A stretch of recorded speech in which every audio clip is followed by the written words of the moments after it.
tissu de mensonges, de fantasmes et de lubies. Voilà le texte que vous soumettez à notre Assemblée aujourd'hui.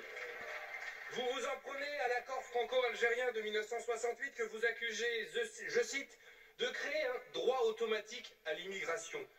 On croirait lire un tract d'extrême droite sur le soi-disant grand remplacement. C'est immonde et délirant. Vous brandissez, dès la première phrase, le spectre d'une immigration de masse. Mensonge.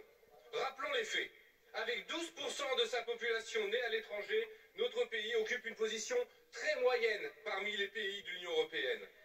Vous pointez encore la trop grande place prise par l'immigration familiale. Mensonge. Les faits encore. Le nombre de titres de séjour liés à l'immigration familiale est en baisse de 4% sur les 20 dernières années. On est très loin de la submersion. Vous décrivez l'accord algérien comme extrêmement favorable. Mensonge encore. Contresens historique même. L'accord de 1968 a précisément été signé pour encadrer l'immigration algérienne, volonté partagée alors par les gouvernements du général de Gaulle et du président Boumedienne. Favorable, il l'est par certains aspects.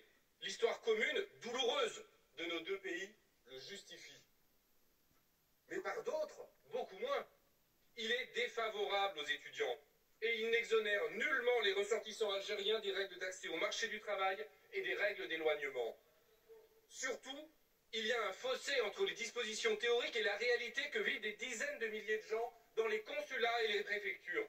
Dossiers impossibles à déposer en ligne, rendez-vous impossibles à obtenir, blocage administratif infini. Dans mes permanences parlementaires, je reçois semaine après semaine des familles franco-algériennes déchirées. Elles ne parviennent même pas à obtenir un visa de court séjour pour un grand-père ou une grand-mère qui veut voir ses petits-enfants durant les vacances. Voilà la réalité. Et vous parlez d'un droit automatique à l'immigration? C'est du délire pur et simple. Mais vous savez sans doute tout cela au fond. Comme vous savez sans doute que votre texte est aussi inconséquent qu'incantatoire. Il est inconséquent car, selon le Conseil d'État lui-même, dénoncer l'accord franco-algérien de 1968 pourrait aboutir à rétablir le régime antérieur instauré par les accords d'Évian de 1962, la libre circulation totale entre l'Algérie et la France, soit l'effet inverse de celui que vous prétendez rechercher.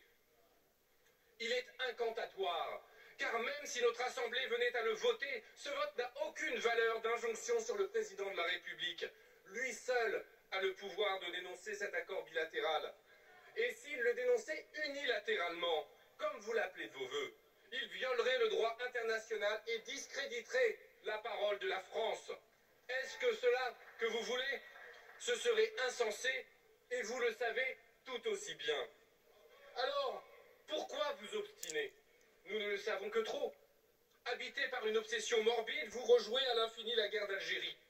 Vous flattez le vent mauvais de la xénophobie et du racisme, en espérant en tirer on ne sait quel bénéfice électoral inavouable. Vous tournez le dos à l'histoire et à l'honneur de votre famille politique, celle du gaullisme, pour courir après le Rassemblement national. Cynisme et démagogie.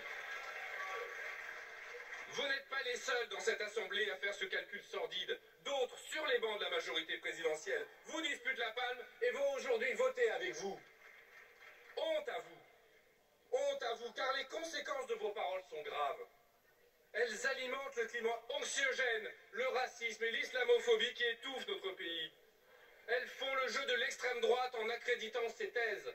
Et qui en paye les prix? Les étrangers, les binationaux, ou plus largement nos concitoyens issus de l'immigration. Ceux qui subissent la violence d'une administration qui restreint et piétine leurs droits. La violence d'une stigmatisation permanente et d'une discrimination systémique. Et désormais, la violence de groupuscules racistes qui se livrent à des expéditions punitives.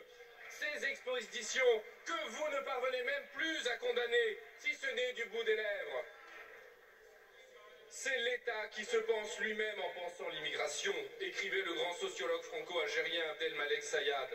Aujourd'hui, deux façons de penser la France et l'immigration s'offrent à nous. Une France républicaine, fidèle à ses principes universalistes, qui sait regarder son passé en face et s'ouvrir à l'avenir. C'est la nôtre. Ou une France rabougrie, hantée par de vieilles rancœurs et effrayée par des lubies racistes, celle que vous défendez avec ce texte, celle que nous refusons. C'est pour ça que nous voterons contre.